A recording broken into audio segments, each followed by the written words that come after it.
दोस्तों, आज आपके पास जो कुछ भी है वो इसलिए नहीं है कि आपकी किस्मत में इतना ही लिखा था या फिर आपकी किस्मत ही खराब है, बल्कि वो इसलिए है क्योंकि आप इतना ही डिजर्व करते हैं। दोस्तों, ये प्राकृतिक भी बड़ी ही न्यायप्रिय है। ये उसे उतना ही देती है जितने का वो हकदार है, चाहे वो ज्ञान हो या धन। अभी आपके पास उतना ही है जितने का आप हकदार है, लेकिन अगर आपको इससे भी ज़्यादा चाहिए तो आपको उसके काबिल बनना होगा। दोस्तों, ऐसा कौन सा गुण है जो आपको काबिल बनाता है? क्या आप उस गुण के बारे में जानना चाहते हैं? अगर आप जानना चाहते हैं तो इस कहानी को अंत तक जरूर देखना। तो बिना समय को गवाए चलिए कहानी को शुरू करते हैं। दोस्तों, एक बार गौतम बुद्ध को एक सभा में भाषण देना था और जब सभा का समय हुआ तब बुद्ध वहां आए और बिना कुछ बोले ही वहां से चले गए। तकरीबन 100 से भी ज़्यादा लोग बुद्ध का उस सभा में इंतजार कर रहे थे और बुद्ध के इस तरह के व्यवहार को देखकर सभी लोग बहुत चौंके, लेकिन किसी ने भी बुद्ध से कोई भी प्रश्न नहीं किया। दोस्तों, अगले दिन फिर से सभा का आयोजन हुआ और दूसरे दिन सभा में लोगों की संख्या तकरीबन घट गई। इस बार तकरीबन 80 लोग सभा में बैठे हुए थे। बुद्ध सभा में आए, लेकिन इस बार भी बुद्ध ने वही किया, यानी बुद्ध इस बार भी बिना कुछ बोले ही वहां से चले गए। लोग दोबारा से चौंके, लेकिन किसी ने भी बुद्ध से कोई प्रश्न नहीं किया। अगले दिन सभा का आयोजन फिर से किया गया, लेकिन इस बार सभा में लोगों की संख्या और घट गई। इस बार सभा में केवल 50 ही लोग थे।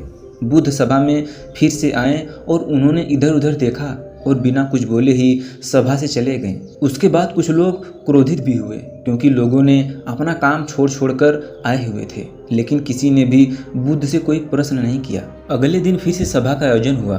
दोस्तों, आप लोग जो इस कहानी को देख रहे हैं, आप में से भी कुछ लोगों के मन में ये सवाल आया होगा कि अरे, कितनी बार सभा का आयोजन होगा। और आप लोग जो इस कहानी को देख रहे हैं, आप लोगों को भी इरिटेशन होना शुरू हो गया होगा। और जिन जिन लोगों को भी अभी इरिटेशन होना शुरू हो गया है, उन लोगों को तो ये कहानी को बड़े ध्यान से सुनना चाहिए और समझना चाहिए, क्योंकि ये कहानी आपके लिए ही है। अगले दिन फिर से सभा का आयोजन हुआ, लेकिन इस बार सभा की संख्या ज़्यादा घट गई थी, यानी इस बार सभा में सिर्फ 30 ही लोग बचे थे। फिर उसके बाद बुद्ध सभा में आए, मुस्कुराए और फिर से बुद्ध ने वही किया, यानी बिना कुछ बोले ही वहां से चले गए।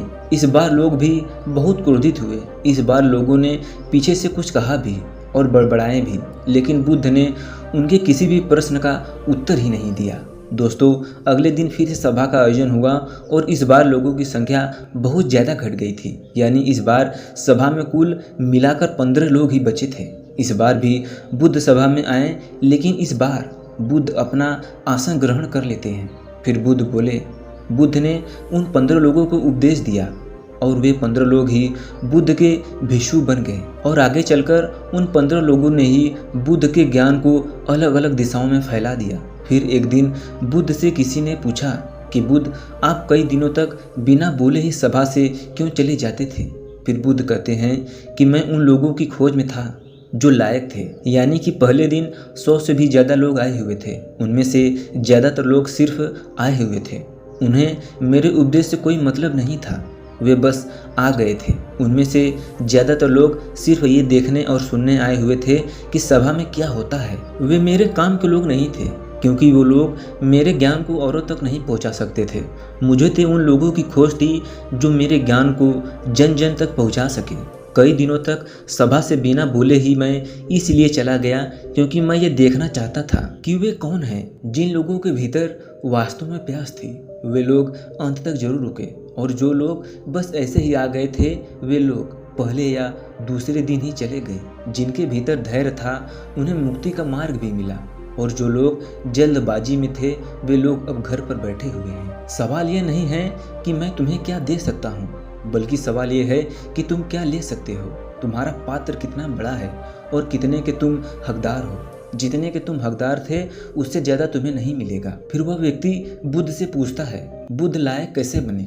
फिर बुद्ध कहते हैं, धैर्य के द्वारा। जिस व्यक्ति के अंदर धैर्य है, वो अपने जीवन में कुछ भी पा सकता है। सभा में जितने भी लोग आए हुए थे, और उनमें से अंत तक वही रुके जिनके अंदर धैर्य था।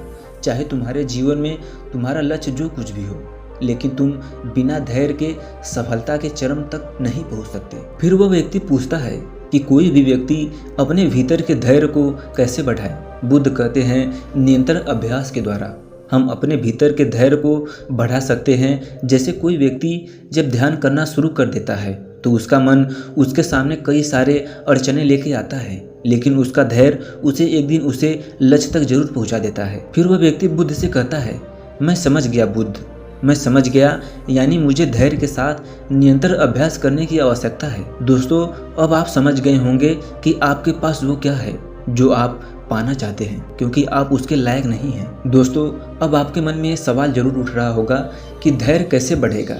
धैर्य बढ़ेगा निरंतर अभ्यास के द्वारा। और अभ्यास कौन करेगा? अभ्यास करोगे आप। दोस्तों, खुद से ईमानदारी के साथ ये प्रश्न अपने आप से जरूर पूछिएगा। दोस्तों, अगर आपका उत्तर नहीं है तो आप अपनी सफलता के लिए जिम्मेदार आप खुद होंगे। दोस्तों, आज की ये गौतम बुद्ध की कहानी आपको कैसी लगी हमें कमेंट बॉक्स में कमेंट करके जरूर बताएं। अगर अच्छी लगी हो तो वीडियो को लाइक एंड चैनल को सब्सक्राइब कर दीजिए। हमें आपके प्यार और सपोर्ट की ज़रूरत है। धन्यवाद।